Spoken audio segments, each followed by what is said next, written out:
रायगड़ा विजेडी राजनीति सरगरम भास्कर राव विजेडी दल छाड़ा पर समर्थक माने योजना कर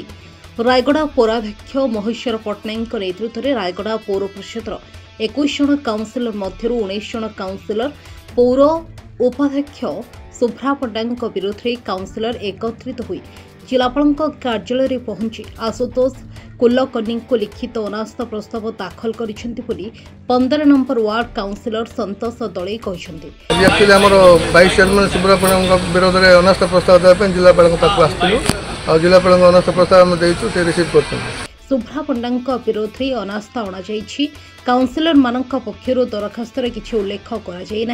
शर्मिता पाढ़ी माझी श्रीनिवास राव प्रमुख रही भास्कर राव को समर्थक माने निजर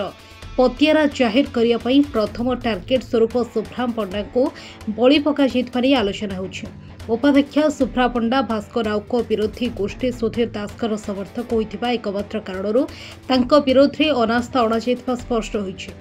पौर उपाध्यक्ष शुभ्रा पट्टनायक प्रतिक्रिया कौन रही थे शुणु। समस्त सहित तो मोर भल संपर्क अच्छी किंतु आपण माने जानिछंती विगत दिन रे हमर जे दलर मुख्य राजनीतिज्ञ नेता थिले से निजर किछि स्वार्थ साधन पई पोस्ट रिजाइन करथिले आ जेहेतु से म्युनिसिपालिटी इलेक्शन रे सब काउंसिलर मान को हमर सहयोग करथिले तो सेति पई काउंसिलर मान भाई मान को प्रतारणा ही से वर्तमान करूछंती आ तांको जबरदस्ती नै तांको माध्यम रे से